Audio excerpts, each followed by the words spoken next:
melawai. Ya, saya melihat apa yang disampaikan Pak Anies sebenarnya kurang lebih hampir sama dengan apa yang saya sampaikan dalam beberapa hal. Pak Pram udah melihat visi misi Pak Anies yang di-upload di Instagram nggak Pak? Ya, saya melihat apa yang disampaikan Pak Anies sebenarnya kurang lebih hampir sama dengan apa yang saya sampaikan dalam beberapa hal. Misalnya tentang work from everywhere, bisa bekerja dari mana saja. Kemudian hal yang menyangkut kesetaraan, keperpihakan kepada kelompok kecil, kaum miskin kota.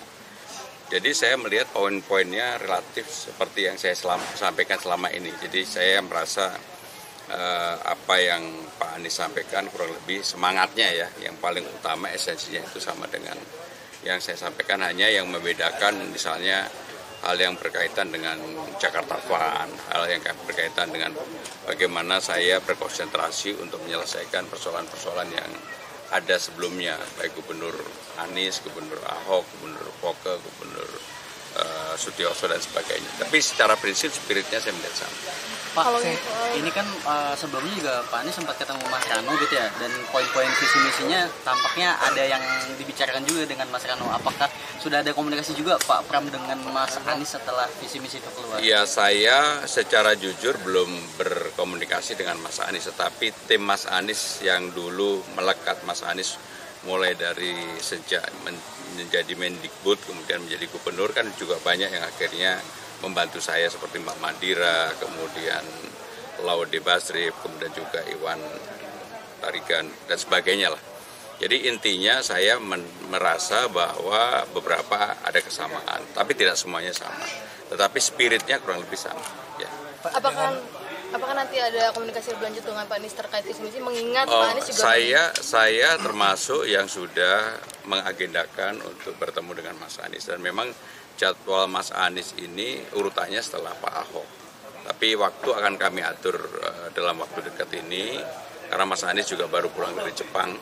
Ketika Mas Anies di Jepang juga sebenarnya ada komunikasi walaupun tidak secara langsung.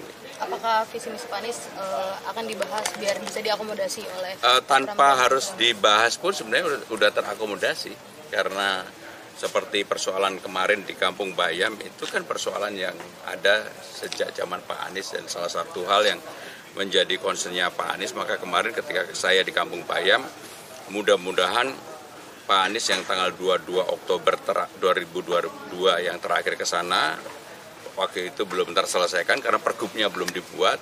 Kalau saya diberi amanah, yang pertama yang dibuat adalah pergubnya, tetapi memang antara Jakpro, Wali Kota, dan warga Kampung Bayam yang 133 kakak itu harus duduk bersama.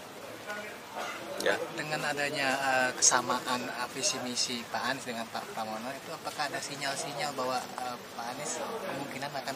Saya tidak tahu, saya juga tidak mau mendahului, tetapi saya merasa orang-orang yang banyak memberikan dukungan Mas Anies selama ini, seperti hari ini saya juga menerima 3 kelompok yang dulu memberikan dukungan secara terbuka kepada Mas Anies, yang nanti mereka juga akan menyampaikan secara terbuka pada tanggal 3 Oktober.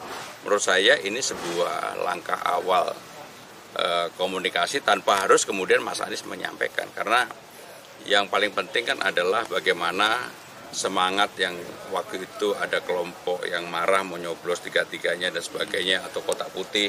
Sekarang ini secara pelan-pelan saya merasakan arus kepada kami itu cukup kuat dan cukup deras, bahkan beberapa kiai-kiai utama yang mendukung Mas Anies, kemudian relawan, sekarang kan secara terbuka mendukung.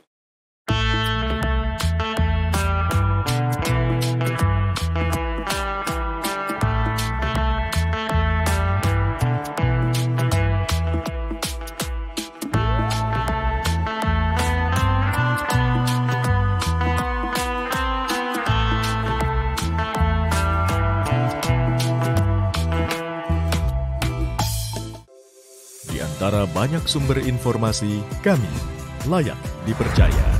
Karena kami menggali lebih dalam, berpihak pada kebenaran, berpegang pada data dan fakta, agar layak Anda jadikan referensi. Kompas TV, independen, terpercaya.